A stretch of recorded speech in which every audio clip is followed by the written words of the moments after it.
How's it going, everybody? So today I'm here to talk about the latest installment in the Predator franchise, The Predator. As a fan of the Predator franchise, I definitely feel like this franchise has had its fair share of ups and downs throughout the years, which, by the way, if I hadn't already announced it already, I'm going to be doing a ranking of all the Predator films, including AVP and AVP Requiem, obviously. So be on the lookout for that in the next day or two. But yeah, I mean, it's nice to see Shane Black coming back to this series. You know, now he's writing and directing instead of being in the original. In the original film, he was Hawkins, but now he's actually writing and directing, and he's actually done a really great job with writing and directing many films throughout the years, you know, well, especially recently with The Nice Guys, and Iron Man 3 was okay for what it was. Even though I was looking for a continuation on Predators from a couple years ago, it's okay that Shane Black's gonna do his own thing. But I mean, the promotional material for this really felt like a mixed bag. I didn't really know what to get from it, because the trailers really just left me more cautiously optimistic than like optimistic about seeing this film. And yeah, I mean, I got out of this film and I really felt like it was a mixed bag. For starters, the tone for this film is just really all over the place throughout its entire runtime. I mean, sometimes it wants to be really serious, and then sometimes it wants to be an action film, and then sometimes it wants to be a comedy. And you never really know what it's trying to accomplish because it switches so many times throughout its runtime. And I don't really feel like it fully excelled in any of those categories. It was kind of just okay. This does have a lot of crazy balls-to-the-wall action throughout with the Predator and the super roided-up Predator, which are the main highlights in this film, as it should be.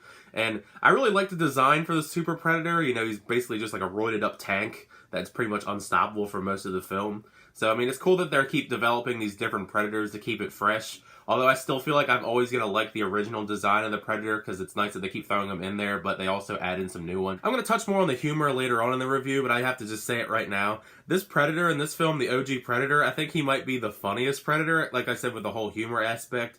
Like, I think he actually has the most sense of humor of any of the Predators and any of the Predators that we've seen in the franchise. Which was kind of cool, but weird at the same time that I'm laughing at some of the things that the Predator does just because it's comedic. Our cast of characters in this film, such as Boyd Holbrook, Olivia Munn, Sterling K. Brown, Keegan-Michael Key, Jacob Tremblay, Thomas Drain, and all them, they all give fine performances, but they really get absolutely no depth given to them at all, other than maybe a throwaway line or two about their backstories. So you really don't care what's going to happen to most of them because they really are not given much to do. You pretty much are thrown right into the action. And they do each get their own stereotypical one or two traits that make them unique from one another, but otherwise, I mean, they're really given no depth. The only one that gets any type of real depth is Boyd Holbrook's character because his son's Jacob Tremblay, and he has this old backstory about him being a sniper in the military. But even then, that's only like a paragraph's worth of story in the whole film. Otherwise, you don't really care about the rest of the characters. They're just a bunch of mercenaries, and Olivia Munn's a biologist, and that's really about it. There's really no character development or depth given, but I mean, it is supposed to be an action film, so I guess that's not really a strong suit for a film like this. Even still, they do have some witty, fun banter here and there. I mean, some of the humor works in this film, but there's actually a fair amount that I felt was really more crass and not really that funny.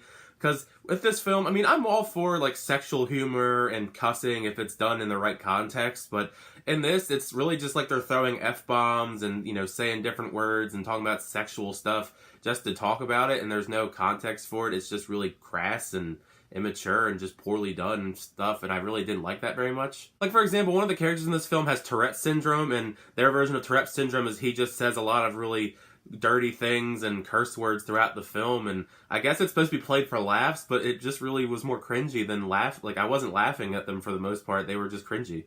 It was just not done in the proper way, I felt. I'm not going to harp on it too much, but I felt like the CGI in this film should have been a little bit more polished before getting this out to people. I mean, I think the practical effects were done for the original Predator, but I think they didn't do a lot of that for the Super Predator. The Super Predator actually looked like mostly CGI, and so it didn't really fit in sometimes during the scenes. I think that's part of the reason why a lot of like the scenes with the Super Predator are done at night in kind of like this gray foresty area, so they can hide a lot of that. Because you really don't get a good feel of how it looks until the final act of the film anyways, and it's kind of broad daylight, and then you can kind of see that, oh yeah, that doesn't look too great. The Super Predator isn't the only example of that, though. I mean, because there's other stuff with elements of like the ship and the Super Predator's dogs that he has. Some of that didn't look too great either, but they're not completely unbelievable, but I feel like they just should have been polished a little bit more. I'm not going to spoil anything, but this film definitely leaves itself open for a follow-up film if they want to do one. And I think I would be okay with another follow-up to this franchise just because this film was overall entertaining, even if it does have some crass humor and